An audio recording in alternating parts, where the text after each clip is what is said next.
Thank you for, I don't know, thank you for things I'm having trouble verbalizing that you're verbalizing.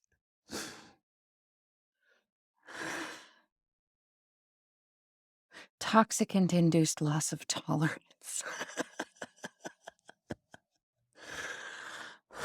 There's a smart meter 6 feet from my head. It's been here the whole time we've been in the house. Now that I know that it's here, my body is having a different experience. When you have inexplicable illness symptoms, when you can't find the source of the illness symptoms, it's one thing.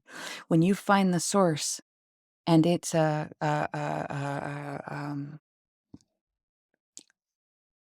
particular challenge to do something about it, that's a whole different thing when you know where it's coming from.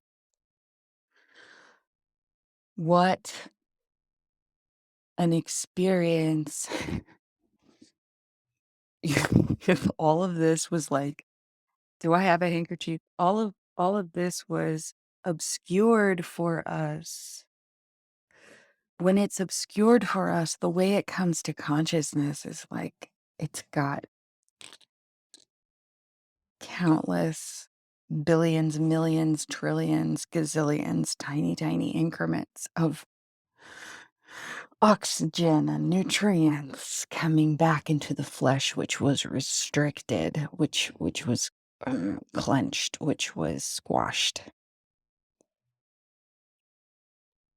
and coming into consciousness. All this stuff that we've been misled about, or we could not feel. We've been tricked into not being able to feel. Toxicant-induced loss of tolerance. Toxicant-induced loss of tolerance. In the allopathic system and in the disability, I mean, what? In the disablement system, there actually are. They actually, yeah, I don't know if sentences are going to complete. What could I do? Well, it's probably better for me to just, like, I could put audio on the H1N and then I could pull something from there if I know that I can do it. Like, I've gotta have a plan. That's all right. Uh, wonder what will happen next. I have zero attachment to being a human being in any way that others could consider normative. I have I have zero interest, zero attachment, zero. Zero today. Clear portal opener. Toxicant-induced loss of tolerance, allopathic system, and the disablement system. That's like we say the mental illness system.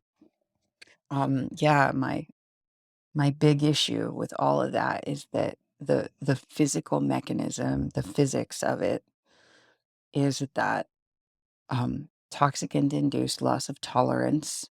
We notice something we've been lied to about, and we find ourselves intolerant of it. But the more we identify the sources of violence we're experiencing and remove them, our bodies continue to intensify our loss of tolerance for those things. The body needs them gone, not just reduced. The body needs them gone. And the more that we try to pretend that some remnants or vestiges of them are acceptable to us, the more we encounter violent experiences of no longer being tolerant of the elements of those experiences or systems. If the allopathic system, if the disability system is not capable or willing to address the things that we have documented it being incapable and unwilling to address, how and why can I'm not saying this to you, but I mean, you kind of brought it up.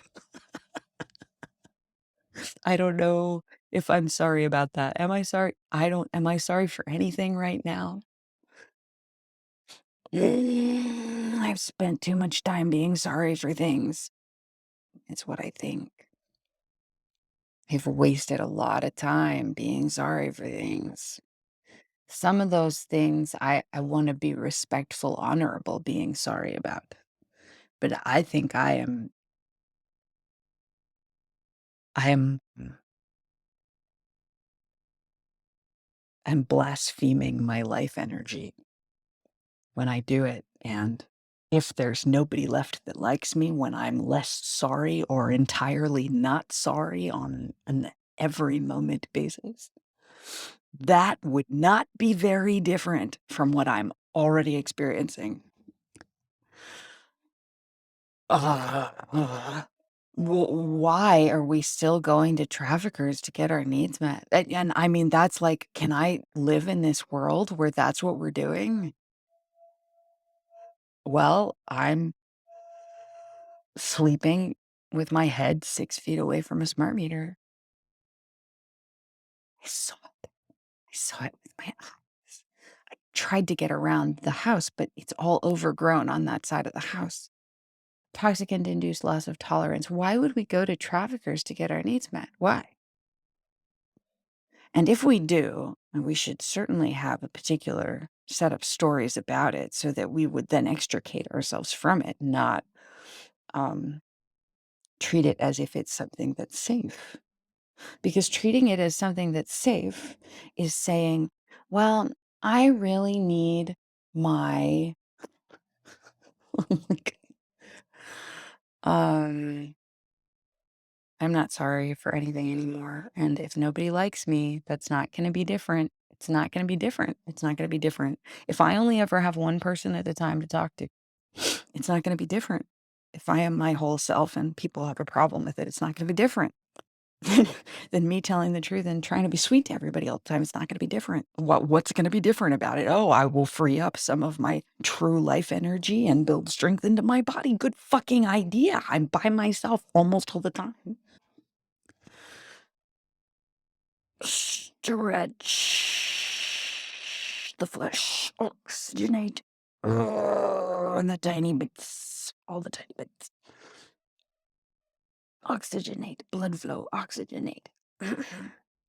It's what I was gonna say was it was like, I was thinking I'm gonna go get my vagina checked by a vagina doctor. And, I'm gonna go to this vagina I wanna go to this vagina doctor. This seems to be the safest vagina doctor that I could go to. What do you mean? You say that this person raped you and murdered you over and over again and killed all your friends? I'm really sorry that that happened. Um, yeah, it's important for me to go to the vagina doctor, and this I think is the vagina doctor for me. I know you say that he did terrible violence to you and killed your family and wore the heads of your pets to work every day for a month and ritually sacrificed your little sister. And yeah, I know I'm really sorry that that happened. He's my vagina doctor. That's the allopathic system. That's disability support. That's any of these organizations that consider it day-to-day acceptable that they have no contact with the worst affected living beings in their environments. Um, I need to learn to live in hell more peaceably. I need to learn to accept hell. I need to accept it. I'm not going to. I don't want to. Part of me wants to at least be able to pretend that I can.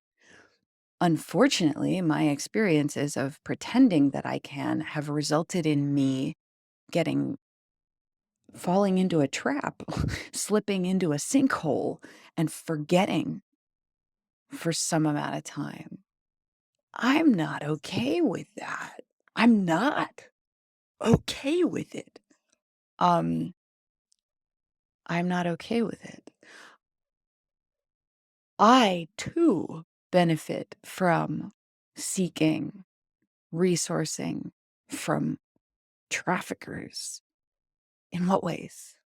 Oh, let's bring some of that into consciousness. It's not that interacting with them ever at all is completely unacceptable and must be fanatically, fundamentally rejected.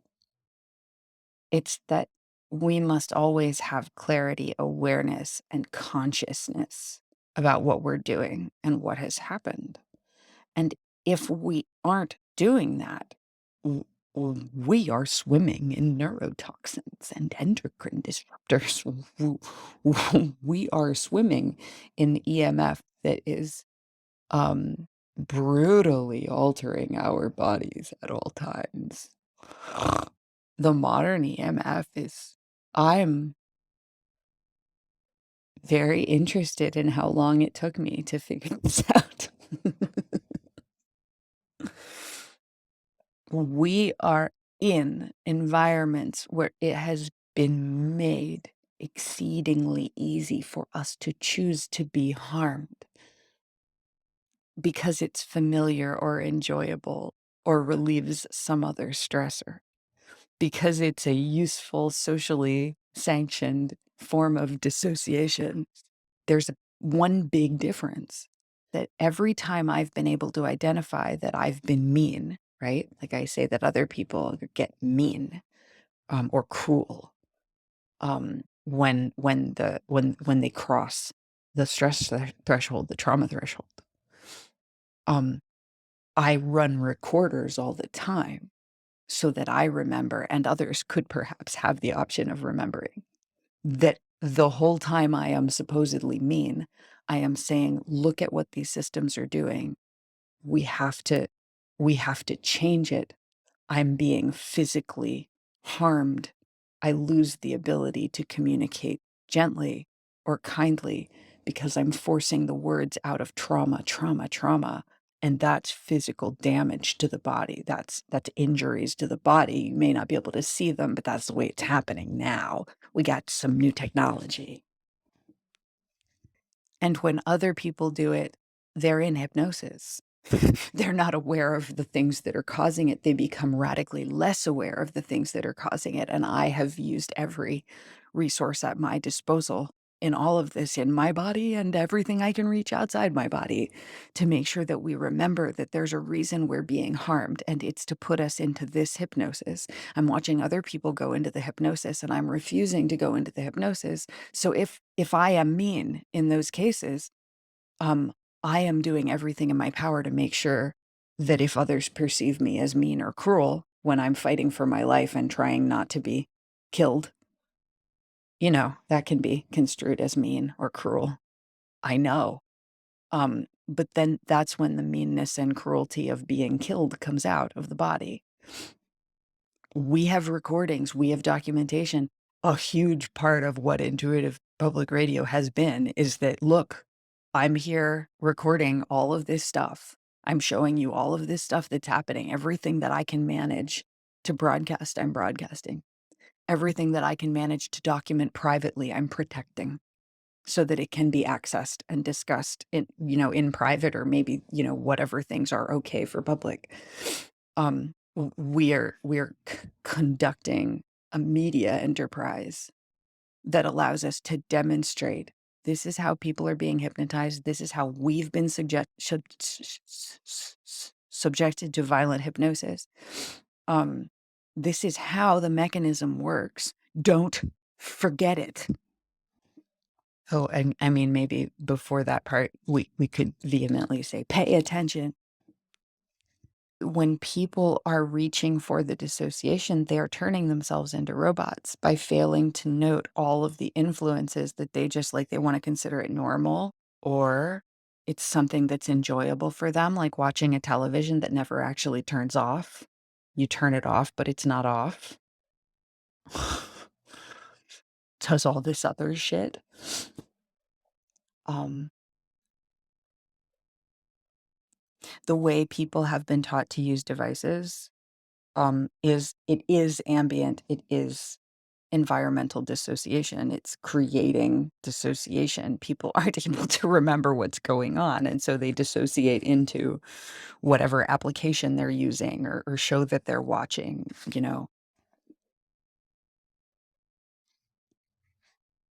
So Of course, anybody doing that has a lot of trouble with their brain function in terms of understanding what allopathy and the disablement system and the